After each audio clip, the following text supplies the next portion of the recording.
Alors bonjour à tous et bienvenue sur une nouvelle vidéo.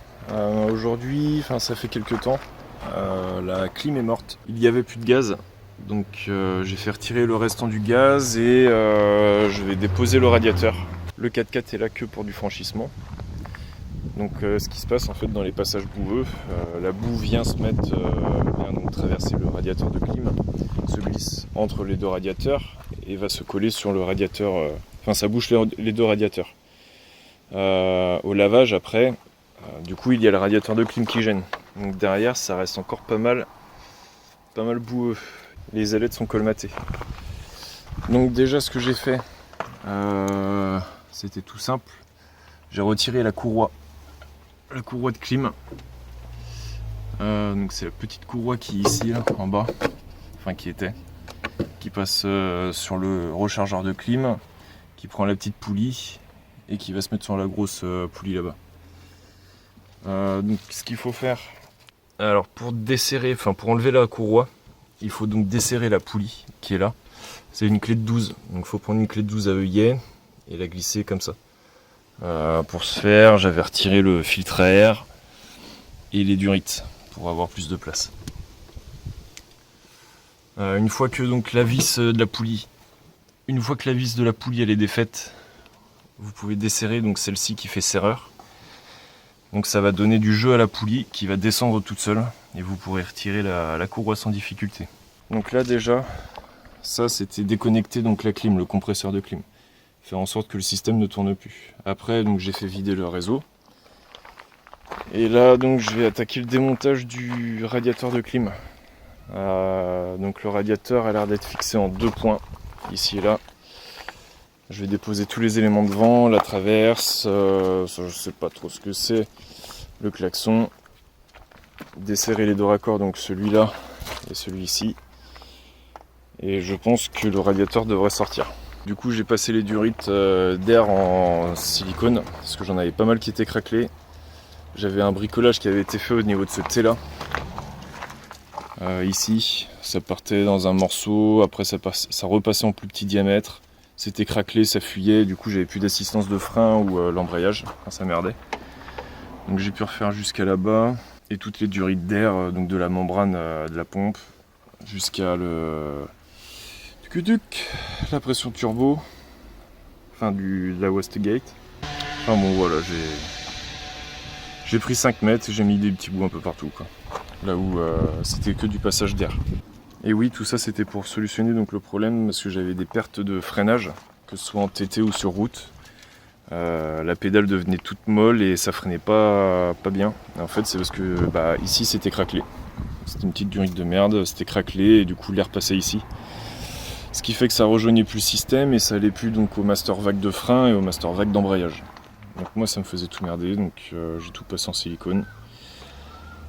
À voir, sur ce produit là il n'y avait pas de commentaire qui disait que ça fondait à la chaleur ou quoi, donc ça va, on va voir si ça tient.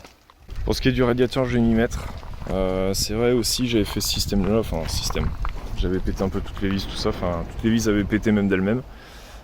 C'est que la calandre elle vient que sur 2 riselants dans son accroche ici dans le trou là sur la carrosserie, l'autre côté pareil, ce qui fait que pour défaire la calandre, donc pour la positionner comme ça, j'ai que 2 riselants à défaire. C'est un gros avantage en sortant du terrain de TT, comme sur la vidéo que j'ai postée récemment, passage de Karcher obligatoire pour reprendre la route, et donc comme ça pour nettoyer le radiateur c'est nickel. Sauf que du coup, même avec cette façon de faire, pour bien nettoyer le radiateur de clim piège la boue derrière, et en fait l'eau n'atteint pas donc le radiateur d'eau. Donc c'est pour ça que faut vraiment que je le retire pour les prochaines sessions de TT. Allez, c'est parti. Bon, encore une fois, désolé pour le son. Par exemple, le vent durant les vidéos. J'ai un téléphone qui n'accepte pas les micros externes, donc j'ai pas de façon d'atténuer les sons.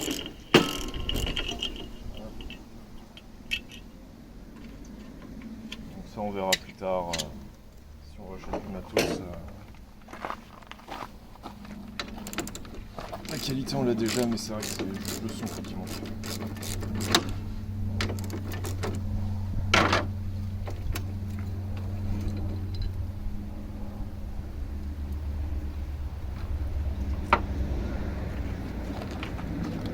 Il y a plusieurs trucs bizarres sur le moteur.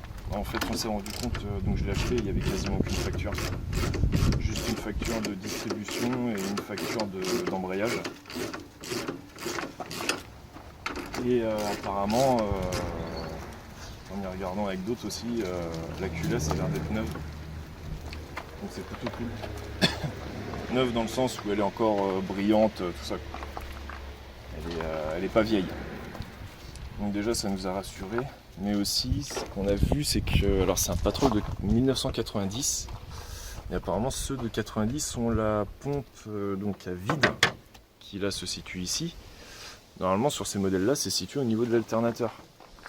Sauf que apparemment c'est genre la deuxième ou troisième génération de Patrol qui ont eu les pompes à vide sur le cache-culbuteur. Donc là je sais pas s'ils ont changé que la culasse, le cache-culbu ou alors tout le moteur. Mais c'est vrai que ça pourrait être... Enfin je sais pas. Apparemment sur les 61 c'est les mêmes cache-culbu avec la pompe à vide. C'est vrai que chaque Patrol est différent suivant les finitions tout ça. Mais c'est pareil, ce petit système d'air, il n'est pas sur d'autres 60. Celui qui va ici, il y a cette capsule et qui après va au cul de la pompe à injection. Donc c'est pareil, là il y a de l'air qui passe, mais en gros je sais pas trop pourquoi. Mais sur certains 90 ils ont pas ça quoi. Donc voilà, à vous de me dire en commentaire si vous avez un 61 ou un 60, si vous avez la même configuration de tuyau d'air. Je cherche des infos sur ça. Parce que c'est pareil, je pense peut-être que ma pompe à vide fatigue. J'ai vu sur des forums, ça parlait d'ailettes qui étaient cassées à l'intérieur. Donc ça pourrait correspondre aussi à mon problème de pédale, de frein et d'embrayage qui se durcissent au bout de 2, 3, 4 fois. Donc voilà, s'il y en a qui ont refait leur pompe à vide, merci de me le dire.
Verdict donc pour le radiateur, ça colmatait quand même 25%, un quart du radiateur est colmaté par la boue. Donc maintenant je vais mieux pouvoir nettoyer ça. C'est pas gré... C'est pareil, j'ai vu qu'il y avait des radiateurs gros volume, mais qu'il y avait des ailettes beaucoup plus espacées, qui laissent mieux passer la boue. Si vous avez des liens, ou si vous en avez déjà commandé un comme ça, merci de me dire. Parce que ça se trouve je vais changer de radiateur, ça chauffe un petit peu quoi. Il me reste plus qu'à remettre ma calandre, trouver des petits bouchons pour les raccords quand même, histoire qu'ils prennent pas de la saloperie dedans. Choper des bouchons, nettoyer le radiateur, et puis voilà. En fin de compte ça se fait bien. Donc, pas beaucoup d'outillage. Et le plus long donc comme je disais c'est de défaire l'admission quoi. D'accéder à la poulie, parce que le radiateur là en moins de 5 minutes il est tombé quoi. Voilà, j'espère que cette vidéo vous aura plu. Je sais pas trop ce qui va arriver ensuite. Pour l'instant j'avais ce petit chantier là à faire. Donc je vais pouvoir remonter ça tranquille et puis nettoyer. Je verrai s'il y a d'autres problèmes qui apparaissent. En tout cas, n'hésitez pas à vous abonner à la chaîne, à regarder les autres vidéos et à laisser des commentaires. Ça fait très plaisir de lire des commentaires tout le temps. Donc on y répond et voilà, on peut échanger après sur Instagram si on a des véhicules qui se ressemblent et tout ça, quoi. À une prochaine vidéo.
Voilà, donc le radiateur maintenant est tout propre. Donc j'avais un quart qui était bouché donc en bout. Ça devait freiner un peu le refroidissement du moteur. Et donc voilà, je pense maintenant ça va être mieux.